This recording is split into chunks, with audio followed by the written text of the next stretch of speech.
Our channel does not promote any violent, harmful, or illegal activities.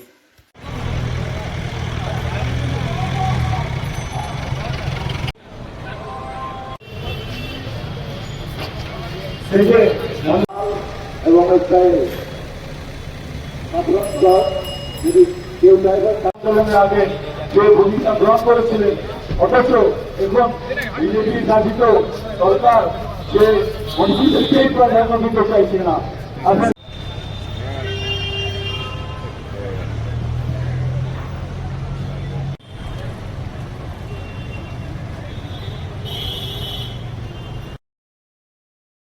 প্রত্যেক বছর মমতা বন্দ্যোপাধ্যায়ের ডাকে 28শে আগস্টকে কেন্দ্র করে নব জোয়ারের নব উদ্দীপনার ছাত্র সংগঠনের সমস্ত যুব ভাইয়েরা কলকাতার রাজপথ কালো মাথায় ভরিয়ে দেয়।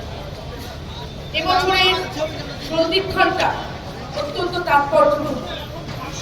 আপনারা জানেন, বাঙালি অস্মিতাকে যেভাবে ভূলুণ্ঠিত করা হচ্ছে, বাংলা ভাষাকে বাঙালিদের মেরুদণ্ড পাকানোর চেষ্টা চলছে, সেই তাৎক্ষণিক মুহূর্তে মমতা বন্দ্যোপাধ্যায়ের ডাকে 28শে আগস্টকে কেন্দ্র করে সমস্ত জেলাব্যাপী উত্তর থেকে দক্ষিণ সমস্ত ছাত্র ইউনিয়নের ভাইরা আজ কলকাতার রাজপথ কালো মাথায় ভরিয়ে দেওয়ার জন্য আমাদের এই কলকাতাতে উপস্থিত হয়েছে।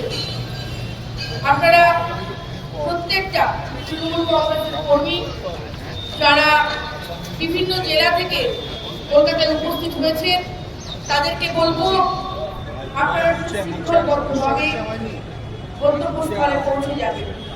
আমাদের নেত্রী, আমাদের যুবরাজ অভিষেক বন্দ্যোপাধ্যায়, মমতা বন্দ্যোপাধ্যায় আপনাদেরকে যে বার্তা দেবে, সেই বার্তা আপনারা দিক বিদিক পৌঁছে দেবেন। মমতা বন্দ্যোপাধ্যায় সেদিন কংগ্রেসের যুবা নেত্রী ছিলেন। সেদিন মমতা বন্দ্যোপাধ্যায় বাংলার রাজপথে আন্দোলন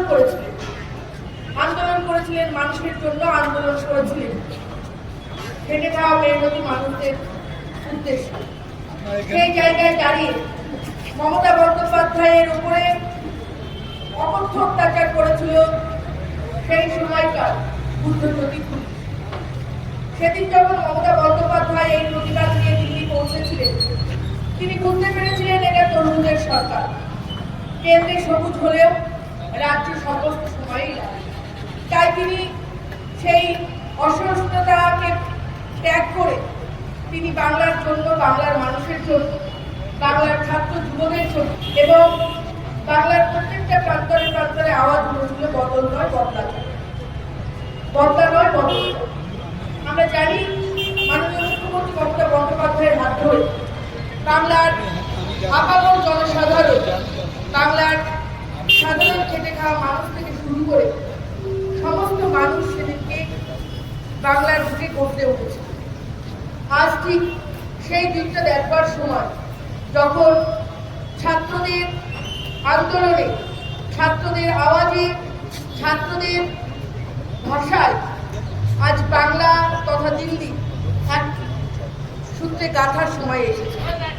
আমাদের একটাই আবেদন, একটাই আবদার, আমরা বাঙালি প্রধানমন্ত্রী চাই।